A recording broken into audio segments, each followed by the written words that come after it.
Let's go straight into the heart of cancel culture, which is, of course, the left-wing mob on Twitter. Now, they have claimed a new scalp, which was Dr. Seuss. Can I be honest about Dr. Seuss? And can I horrifically offend our American friends? I hate Dr. Seuss. I hate the art style. I hate the stupid rhyme of it. I hate the way it's presented, and it all looks weird and creepy to me, and I never liked it, and this was never a particularly big thing in Britain either. So, yeah. I've never read it. Exactly. It's an American thing, and it's gross. But I understand that many Americans have a deep love of these books and the weird cat who looks sinister and evil. And so, fair enough. But, my personal feelings about it, of course, are not enough for me to demand it being cancelled. The fact that it's American isn't. But, no, obviously it shouldn't be cancelled. But it's being cancelled because 6 of these books have been accused of having racist and insensitive imagery. And so the estate of Dr. Seuss Enterprises, told the Associated Press that the books portray people in ways that are hurtful and wrong. Ceasing the sales of these books is only a part of our commitment and broader plan to ensure that Dr. Seuss Enterprises catalogue represents and supports all communities and families. Do you have any examples that they're giving yeah. of this offensive imagery? Yeah, I don't think we've got a picture, but basically, in one they draw a picture of a Chinaman, so he looks like the pre-communist Chinese. Qing China. Yeah, and that's apparently offensive. Yeah, I did see on Twitter. He's eating with chopsticks. Some verified checkmark was like, "Oh my god, look at this Chinaman with chopsticks," and Johnny replied, what else is he meant to eat with? A knife and fork? I'm a Chinaman. Why? What's wrong with my? Yeah, I mean, John's literally holding something. Like, John is literally eating his lunch with chopsticks today. It's like, John, you're gonna have to stop being such a stereotype. The woke mob on Twitter are furious about it. Like, what? Am I meant to eat a bowl of rice with a knife and fork? Yeah. Yes. Like a civilized person. But no. But this is the point, right? There's nothing wrong with representing people from China as looking like people from China and eating with chopsticks, because they actually do that. It's not a racial slur. It's not a form of degradation. Someone sent us this wonderful country ball of Britain with a top hat and a monocle, because people in Britain used to wear top hats and monocles. That's not an ethnic slur. That's okay to do. I personally don't do that. Not many of us do now, but we used to, and that's fine. There's nothing wrong with that. How is it bad? How does it talk down Chinese people by saying they eat with chopsticks? But it's also something like, if you look at a British man like Jacob Rees-Mogg when he wears a top hat, for example, it's actually something you kind of look up to. You're like, oh, cool. Yeah. And I imagine it's somewhat the same, like seeing Chinese people eat with chopsticks. If you're Chinese, is sort of like good. That's us kind of thing. It's culturally normal, presumably. And and you are right. There's something... oh God, I'm going to have to get a top hat and monocle by the end of this. So I don't want to have... The next podcast's going to be good. Oh, God. But yeah, so Dr. Seuss, 6 books have been cancelled. Apparently, the New York Public Library is refusing to take these books out as well, which is hilarious. And John notes it was also from 1937. So... it's not something that recently happened. If anything, you could say these are historical, but okay, never mind. But anyway, moving on. There are lots of people who are being cancelled, and the thing is, it's not just the people being cancelled. It's also the people around the people that are being cancelled that this is extended to. Now, we've been predicting this for a long time. This is not going to end, and there's no particular limit, and it will literally be any amount of contamination from someone who has been cancelled will infect the others. And this is Bill Burr defending Gina Carano. He obviously has a straightforward take, which is correct. He says, it's a weird time. Unless she did some truly horrible S or said some overtly racist S, I don't know. There's just too many channels. And now you've got to do sensational S. I don't know what the F it is. I'm on that effing show. Now I got to watch what the F I say. He's got to watch what the F he says, Cal. I mean, I'm literally censoring it because I don't want to swear on the podcast. Not that we have a reason to not swear. It just seems like the proper thing to do. Just for the mums who are watching with the kids. Yeah. Yeah, we want you to be able to send this to your mum. And so she can watch it when she's babysitting. He added, she was an absolute sweetheart, super effing nice person. And whatever, and somehow someone will take this video and they'll make me say something else and try to get rid of my bald action figure. It's how it is out there. It's effing crazy times. People just waiting, laying in the weeds. And he's right. They are people waiting and laying in the weeds. And they get dopamine hits from doing it. They're sat on Twitter, desperate to cause a hassle, cause trouble about something that they can perceive to be unprogressive. It's like, okay, well, that may be well true, but when did Twitter become like the official woke church of the West? Why do we give this any credence? Because we've got to remember that these people represent a very, very tiny fraction of the population, and most people will never have heard of the people who are being cancelled, let alone have them ruin their company's reputation or something like that. It's like, what are you talking about? No one cares. But he's like, it's becoming now like, hey, you made an ignorant comparison, flushing sound, there goes your dream, right? And I look at that and think, and it's like, who the F stands up to that? Well, the answer, Bill, is you and the people you're talking to and the people around you and literally everyone else. Cancel culture only happens because of the permissiveness of the culture that allows it to happen.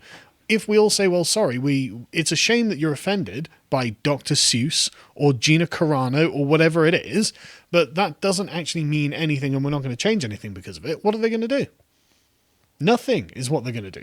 They never bought anything you sold or made. Exactly. Anyway, so they are not a significant portion of your customer base, and they are not likely to cancel their Netflix subscription because of one thing you did in one show. And if they did, they'll come back. You're not going to lose anything. There is no market pressure to cancel Gina Carano, right? It's all about Twitter moralizing.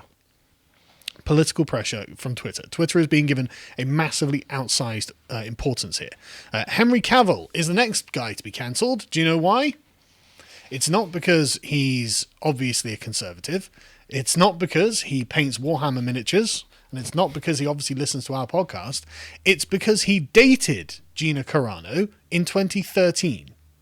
They're trying. I mean, obviously that he hasn't actually been cancelled yet, but this is people are going after him on Twitter, and this is getting headlines. And it's like, okay, what the hell is he supposed to do? Well, sorry, back then she wasn't a Nazi, so I didn't know.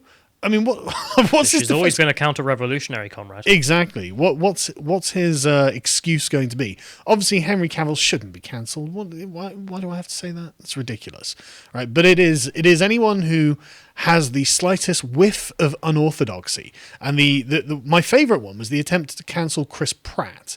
Now, Chris Pratt had, of course, done nothing wrong himself, apart from being publicly Christian, and that meant being publicly anti-progressive. So, of course, as you say, a counter-revolutionary, right? He was in a controversy because they noticed that Chris Pratt had not joined his fellow Avengers in a fundraiser for Joe Biden. Donate to Joe Biden, or you're a Trump supporter. It's not even enough to not be of the right. Have to be actively of the left. Yes.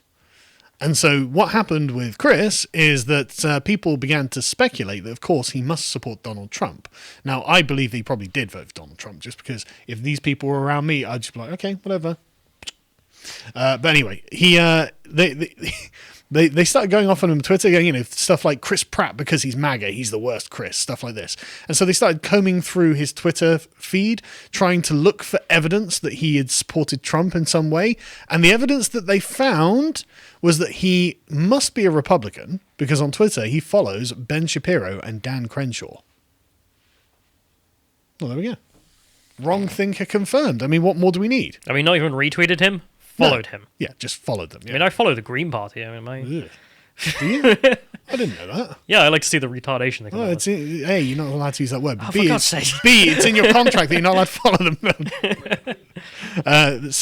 But this is the level of sort of paranoia that the cultural revolutionaries on Twitter are displaying, and it's disgraceful. It has gone way too far. None of the people who have been cancelled should have been cancelled, and literally everyone should be restored to their former status. Of course, that's not going to happen because you have activists like Sleeping Giants who use Twitter exclusively as a platform proudly to cancel people. And it goes to just everything.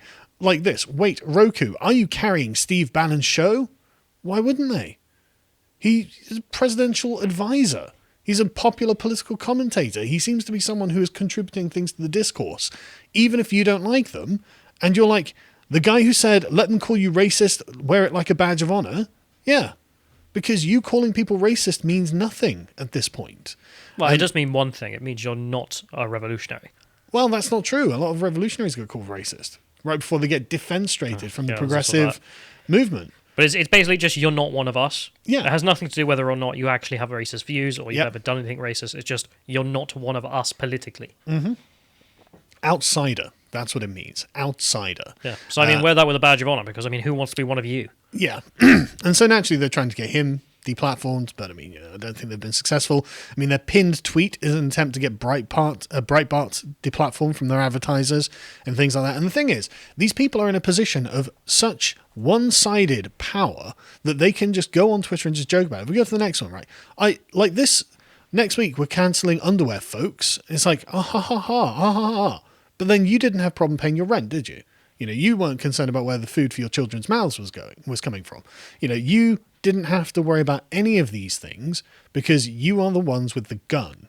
For you, it is a game you get paid to play because these people are going to be funded by the Open Society or some other, Act Blue, something like this. They're going to get left-wing money and it's going to be funneled to them so they can permanently just sit on Twitter trying to get companies to cancel the ideological opposition of the Democrats. I mean, there's a thing as well here. Like, if Twitter wants to take this active role, let's be polite in saying, in which they want to moderate their place to make it a better place, well, the first thing you do is try and detoxify it by getting rid of stuff like this.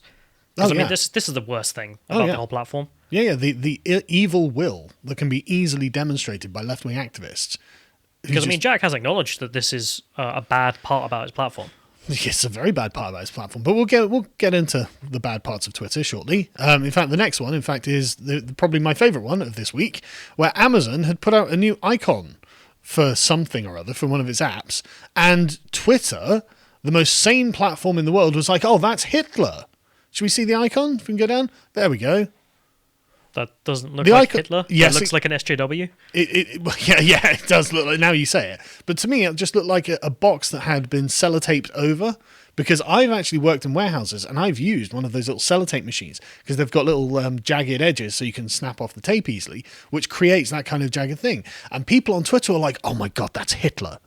Idiots. It's really not. It's just a blue-haired SJW. It's not even so that. If it's a Hitler, box with tape on it. No. But if it is Hitler, well, okay. But I mean, like, I just, that does not look like a person, let alone Adolf Hitler, in my opinion, right? But this is the ridiculousness. So Amazon would just, "Oh, Christ, we better change this." Why?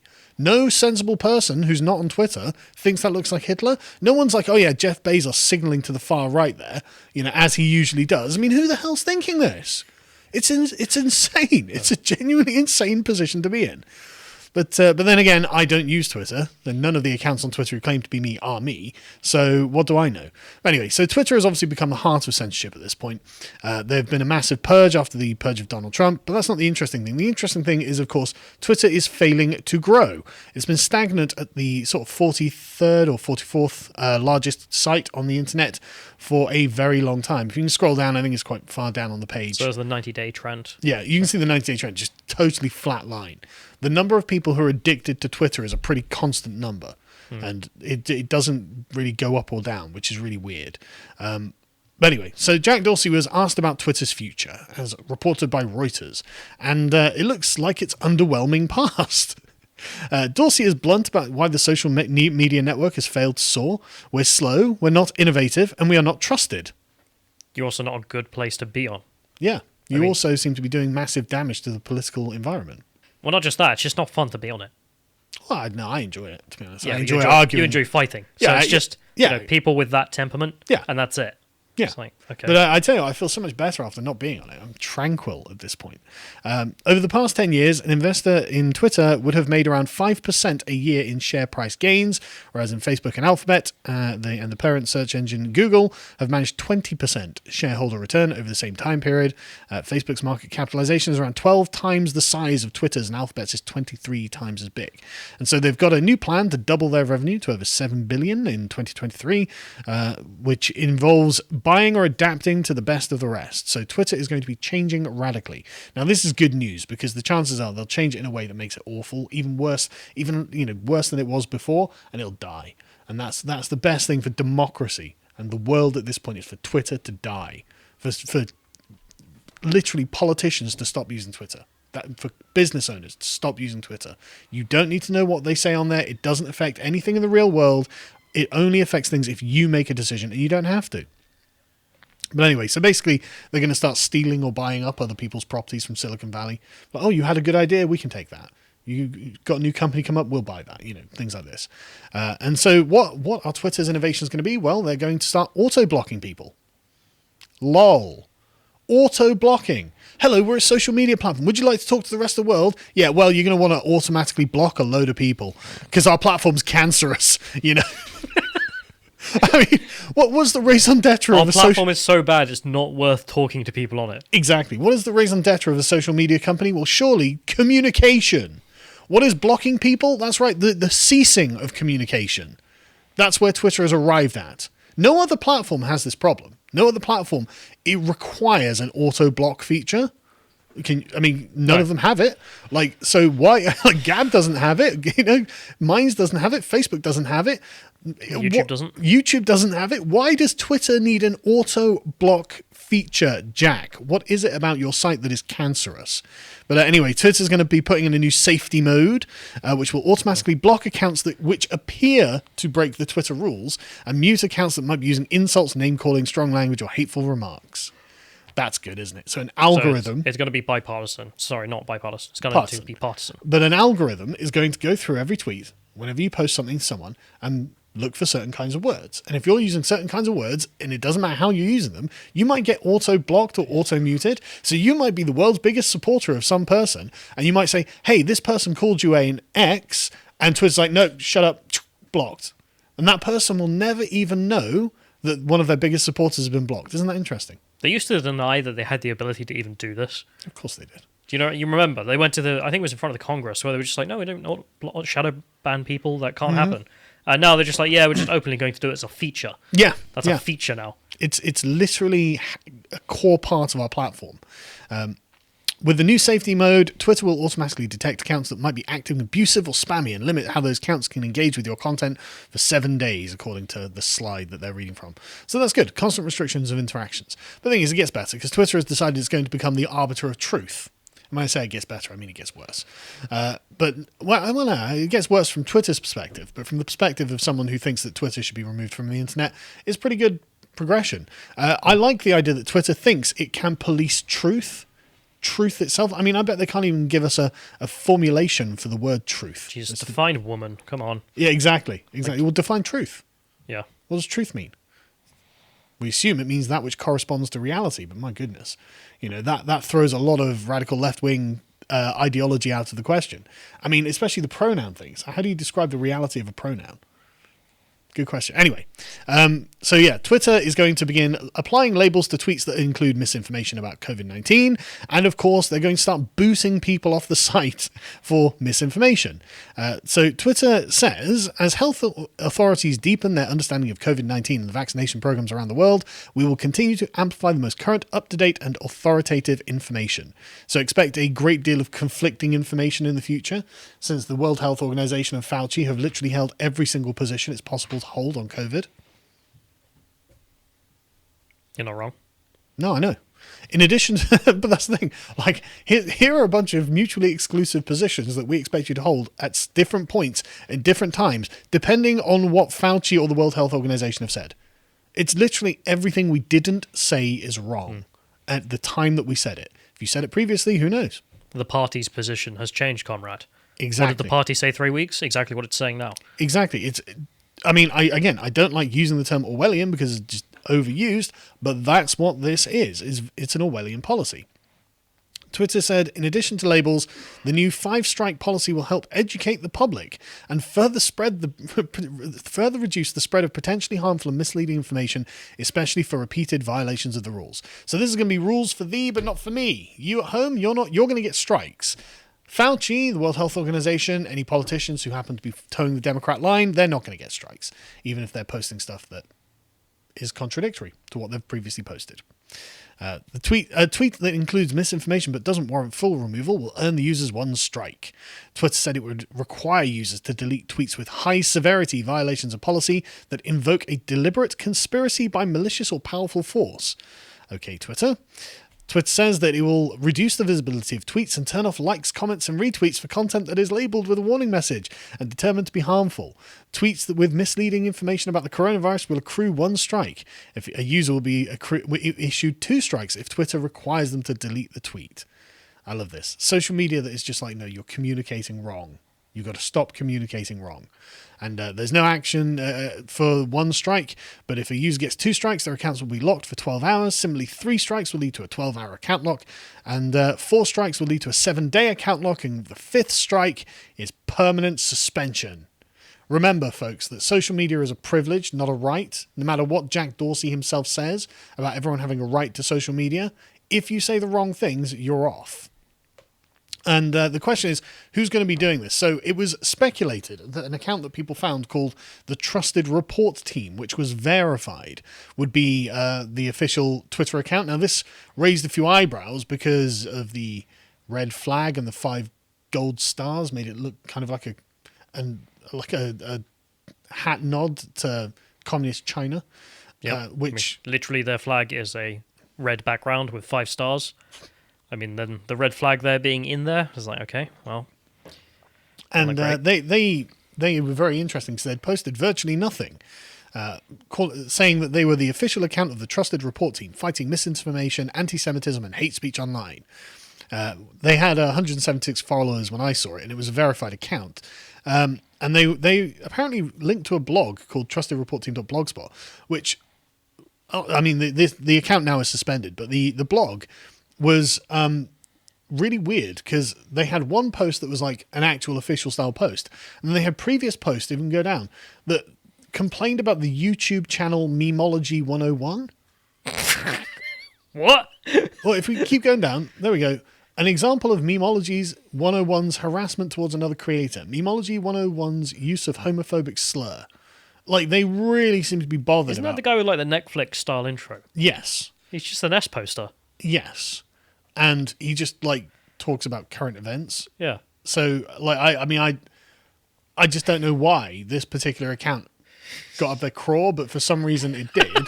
Dog whistling, racism, and far right views in Memeology 101's comment section number 3. Jesus Christ. Important stuff.